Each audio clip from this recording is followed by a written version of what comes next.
지금 뉴스 속보 하나 나가고 있는데요.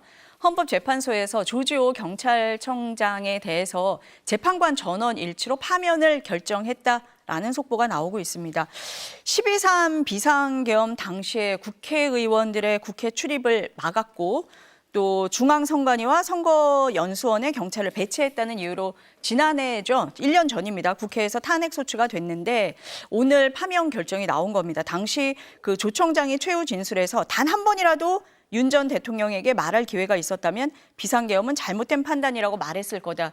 이런 얘기까지 했는데 오늘 헌재에서는 전원일치로 파면 결정을 했습니다. 어떻게 보세요? 그러니까 후회는 아무리 빨려도 늦다는 말이죠. 그러니까 조지호 전 경찰청장이 한 번이라도 그런 기회가 있었다? 있었죠. 사실상 그 계엄 포고령을 발표하기 전에 만났지 않습니까? 서울경찰청장이랑 그 자리에 있어야죠. 그리고 나와서도 이건 안 된다라고 조치를 했었어야죠. 저는 그래서 이 헌정 질서를 파괴하는 그 행위에 그것도 아주 지대한 경찰청장의 자리에서 협조했다라는 측면에서는 이 사람은 국가고문으로서 이 자리에 있을 자격이 없다라고 저는 전원일치 파면을 당하기 때문에 뿌린 대로 거두는 그런 상황 아니었나. 좀 그렇게 말씀드리고 싶습니다. 어떻습니까? 대변인님 오늘 헌재 결정 어떻게 보셨어요? 일단 전원일치 파면 결정이 나왔잖아요. 그 얘기는 계엄령 발동과 관련해서 수동적이긴 하지만 그 지시에 응해서 뭔가 행위를 했던 사람들에 대해서도 당연히 위법, 위헌적인 활동을 했다고 본 거죠. 사법부 차원에서 물론 헌재이긴 하지만 법적인 판단이 그렇게 내려졌다고 봐야 되지 않겠습니까? 그럼 앞으로 있을 여러 계엄 관련한 이 선고 과정에서도 당연히 이것이 인정될 가능성이 거의 100% 가깝다고 봐야 되겠죠. 그래서 윤 대통령을 비롯한 많은 사람들의 선고 형량이 어떻게 나올 것이냐, 일부에서는 무죄를 주장하기도 해요. 뭐 저희 당 지도부에서도 그렇게 믿고 있는 사람이 있다고 합니다. 그렇지 않다는 걸 보여주는 헌재 결정이라고 생각합니다. 오늘 헌법재판소의 결정으로 인해서 앞으로 진행될 내란 재판에도 영향을 줄 수밖에 없다. 아마 유죄로 나오지 않겠느냐라고 보시는 것 같습니다. 뭐 진행되는 재판은 좀 보도록 하겠습니다. 12.3 비상계엄 해제 의결에 참석하기 위해 국회 담장까지 넘어야 했던 의원들. 이상민 전 행정안전부 장관 재판에 증인으로 나온 조지호 경찰청장은 윤석열 전 대통령이 이들을 체포하라고 지시한 사실을 분명히 기억한다고 했습니다. 월담하고 이런 사람 의원들을 다 잡아라, 체포해라 하는 그런 내용이었습니다. 당시 윤석열 대통령이 증인에게 전화로 조 청장 국회로 들어가는 의원을 체포해 불법이야 라고 말했습니까? 그렇게 그거는 제가 워딩을 분명히 기억을 합니다. 또 계엄군이 이른바 체포 명단에 오른 주요 인사들의 위치 추적을 요청했다고 상세히 증언했습니다.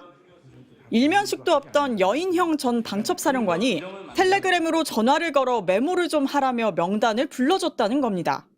여인형 사령관이 우리 이 사람들 오늘 우리가 체포를 해야 되는데 위치 추적을 좀 해달라. 그래서 제가 저 어이가 없어가지고 수사권도 없고 영장도 없어 안 된다고 했는데도 여전 사령관이 대충 얼버무리며 계속 요청을 해 그냥 전화를 끊었다는 게 조 청장 증언입니다.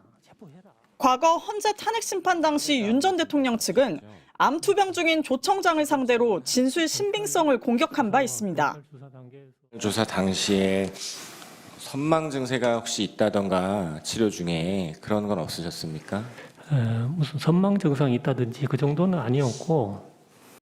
조 청장은 어제 재판에서 폐렴 때문에 위중한 상태까지 갔었지만 윤 전 대통령과의 6차례 통화 내용은 잊지 않았다는 점을 강조했습니다. 첫 번째 통화는 국회 통제와 관련된 지시였고, 그리고 그 뒤에 통화는 포고령 발령 이후에 통화는 다 체포와 관련된 내용이에요. MBC 뉴스 이일입니다. 경찰 수장이 고개를 숙였습니다. 국회의원 출입을 통제한 행위는 민주주의와 헌정 질서를 어지럽히고 국민의 일상을 위협한 위헌, 위법한 행위였다고 인정했습니다. 당시 지휘부의 잘못된 판단으로 국민의 자유와 사회 질서를 지켜야 하는 경찰이 위헌적인 비상계엄에 동원되어 국민 여러분께 큰 실망과 상처를 드렸습니다. 경찰의 내란 가담은 수사와 재판에서 속속 드러나고 있습니다. 비상계엄을 3시간여 앞둔 지난해 12월 3일 저녁 7시 반쯤 조지호 당시 경찰청장과 김봉식 서울경찰청장이 삼청동 대통령 안가를 찾았습니다. 윤석열 전 대통령은 국회에 계엄군이 출동하면 협조하고 질서를 유지하라고 지시했습니다. 조지호, 김봉식 두 사람은 2200 국회, 2300 민주당사 등 계엄군이 언제 어디로 출동할지 적힌 A4 한 장짜리 계엄 시나리오도 받았습니다. 계엄 선포 후 국회 봉쇄는 일사천리로 진행됐습니다. 계엄 포고령이 하달되었습니다. 가능한 장소부터 새로 설치하세요. 경찰은 국회의원도 막아세웠습니다. 국회의원을 막으면 어떻게 하냐고? 도대체 제정신들이야?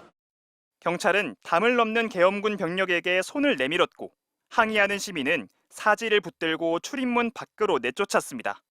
무장한 경찰은 중앙선관위 과천청사도 장악해 계엄군의 전산자료 탈취 시도도 도왔습니다.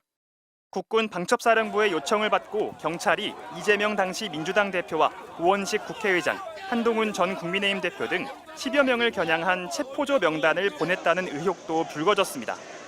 유재성 경찰청장 직무대행은 경찰 권한이 국민만을 위해 행사될 수 있도록 경찰 활동 전반에 시민에 의한 통제 장치를 촘촘히 마련하겠다고도 약속했습니다. 내란에 가담한 경찰들을 조사할 경찰 내 헌법 존중 정부혁신 TF도 본격 가동에 들어갔습니다. MBC 뉴스 이승현입니다. 민간인 신분으로 정보사령부 요원들의 개인정보를 불법 취득한 혐의를 받는 노상원 전 정보사령관의 1심 선고. 내란 특검 기소 사건 가운데 처음으로 나온 이번 선고에서 법원은 징역 2년의 실형을 선고했습니다. 앞서 지난 6월 특검은 노 전 사령관이 부정선거를 수사할 제2수사단을 꾸리기 위해 문상호 전 정보사령관 등으로부터 정보사 요원들의 인적사항을 넘겨받았다고 보고 재판에 넘겼습니다. 노 전 사령관 측은 대량 탈북을 대비하기 위한 것이라고 주장했지만 재판부는 계엄 사태를 염두에 둔 수사단 구성을 위한 것이 맞다고 판단했습니다. 그러면서 계엄 준비 과정 자체에 대한 위법성을 지적했습니다.